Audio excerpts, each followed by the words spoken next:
let's finish up this lesson on section 5.1, completing the squares, and section 5.2, the quadratic formula. So we had just taken and we were going to find the transformations for a parabola using completing the square. So this is the same exact question procedure that we just went through at the end of last video. You might want to pause right now and see if you can do this yourself. I'm going to go through it a little quickly, so pause.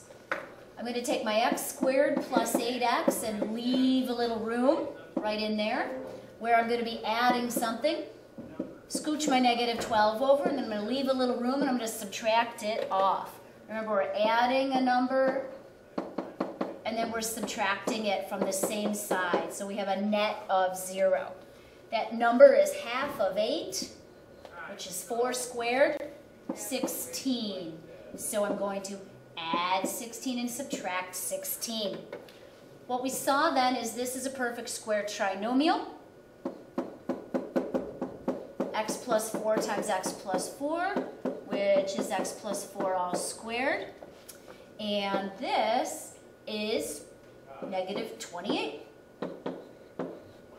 So this parabola, we know, will shift to the left 4 and will shift down 28. It's good information to know because you're going to want to set your window, matter of fact, your Y min in your window, so that you can see the bottom of this parabola, down 28. Okay, so take a moment, if you'd like, do a sketch of y equals x squared plus 8x minus 12. And you should see that transformation from the basic parabola, left 4 and down 28. So it's going to be way down in the window. Section 5.2, quadratic formula. So completing the square is one method of solving quadratics. The quadratic formula is another method for solving quadratics. And the quadratic formula is written here.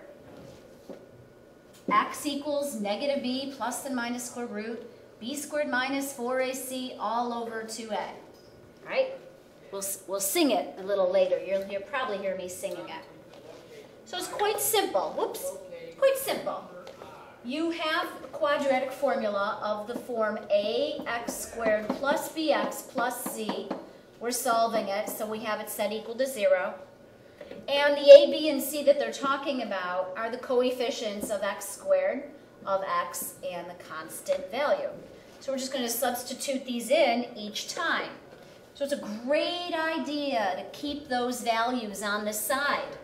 Get your quadratic set equal to 0, and then you can see the a value, the b value, and the c value. Okay? So over here, if I want to get ready for this second example as well, well, it's not quite ready till I bring this x squared over. So x squared minus 5x minus 2 equals 0. Now I can see my a value. What is it? 1. My b value, negative 5. And my c value, negative 2. So we're set to go on both of these. So let's get our quadratic formula written down. X equals negative b plus and minus square root b squared minus 4ac all over 2a. Pay attention to how I substitute in. I do some of it in my head, but I will always write down this whole part, because it's very important if we have a double negative. X equals negative b. Negative of negative 4 is 4 plus and minus square root b squared. I'm always going to do that in my head. Everything squared is positive. So Negative 4 squared is 16. Then I write this down. Minus 4 times A times C. All over, and I usually multiply in my head. In this case, 2 times 1. So we have, now we're going to simplify. 4 plus and minus square root. 16 minus 4 all over 2. No chopping in a minute. 4 plus and minus square root of 12. Don't forget how to simplify your square roots. So this is 4 plus and minus 2 square root of 3 all over 2. And of course, 2 goes into both 4 and 2. So we can simplify and get that our roots are 2 plus and minus radical 3.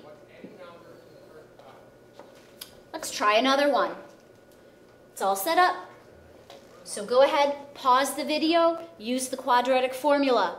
See if you can find the roots of this quadratic. Okay, since I is the square root of -1, if the square is the square root of -1, you get Minus 4 times A times C. Ooh, C is negative this time. right, so if I All do over 2A. squared is -1, and I cubed. So what happens here, I hope you caught it when you tried it yourself, is you've got a subtraction of a negative. So 4 times 1 times -2 is -8. So watch out for those double negatives and make sure you take care of that. That will be 25 plus 8.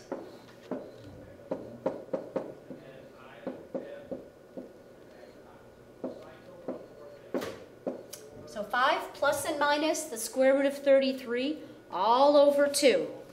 That's what it is. That's done, and we can't simplify any further.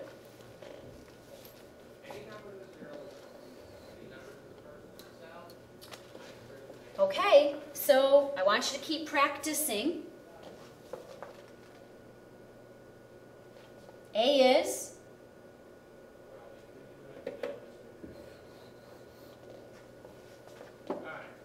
3. B is -5. And C is +2. Looking at my formula, x equals negative of b. Negative of b is +5 plus and minus square root -5 squared minus 4 times a times c all over 2a. 2 times a this time is 6.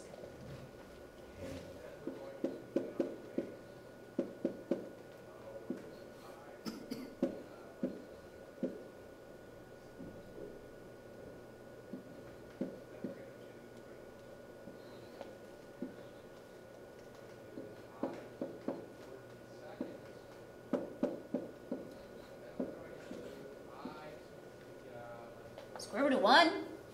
Square root of 1 is 1. So I don't have a radical in this question. It's not irrational, it's rational. I like to do these like this. Split them off. There are 2 answers. 2 roots. 5 plus 1 divided by 6. And 5 minus 1 divided by 6. So our roots are 6 over 6. And 4 over 6, you've got your values are 1 and 2/3. Remember what roots are. Roots are where the graph of the parabola crosses the x-axis. So you could type in this into a y equals and see that indeed you get 1 2/3 perfectly.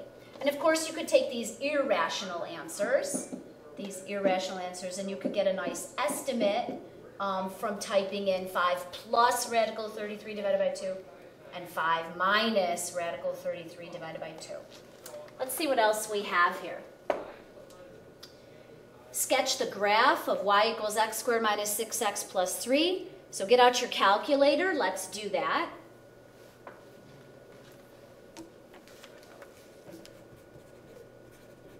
And from the graph, we're going to estimate to the nearest tenth.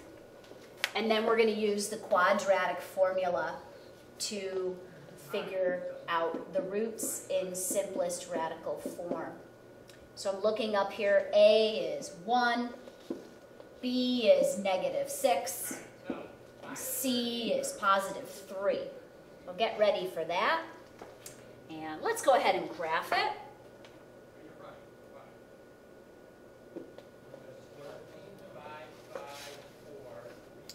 Y equals, clear out what I have,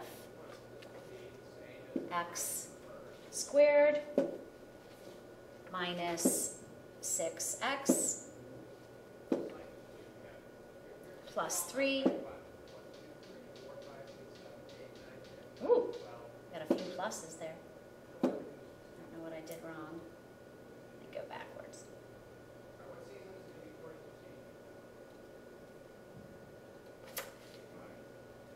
X squared minus 6x plus 3. You're probably already done. Let me go with zoom 6, our favorite zoom. All right, there it is. So I can see from my graphing calculator that I've got some roots between 0 and 1. 1, 2, 3, 4, 5. And between 5 and 6. So maybe I'm going to estimate 0.4 and 5.2. What do you think? I'm looking at this teeny little graph right here. I'm going with 0.4 and 5.2. I'm not going to put it on the grid here this time, just to save some time. So, guess.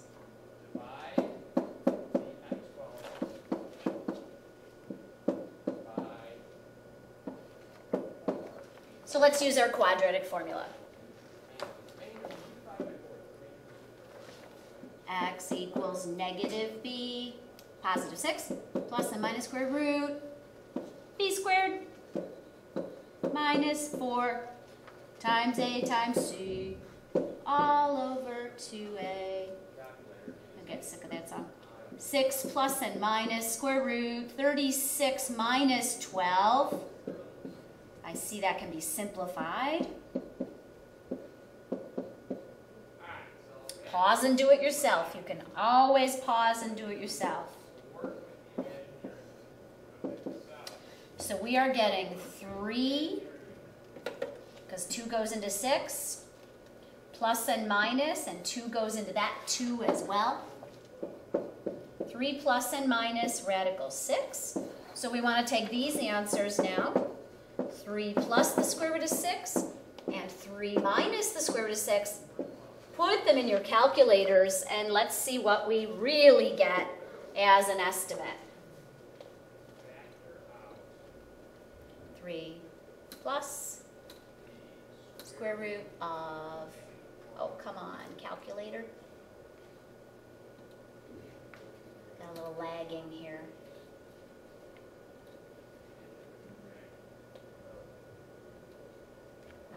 I think that's going to be an issue. 3 plus the square root of 6. What are you guys getting? Second. Square root. 6. Enter. Ooh, 5.4. Okay, we said 5.2. And 3 minus square root of 6. And 0.5, and I had said 0.4, so my estimates weren't great. 5.4 and 0.5. approximately.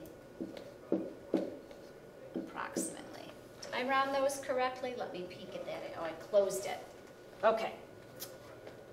So that's what we just did here. And last question. Let's try this word problem, and then we're done. The lengths of the bases of a trapezoid are x plus 10 and 3x plus 2. And the length of the altitude, which comes down perpendicular, is 2x. If the area of the trapezoid is 40, so area of a trapezoid is 1/2 height times base 1 plus base 2. Let's sub in our values, and I'll let you finish this on your own. Area is 40. The height is the altitude. And our base is top, x plus 1, plus the bottom, 3x plus 2. I'm going to stop here and walk around and check these tomorrow in class. Good luck. See you tomorrow.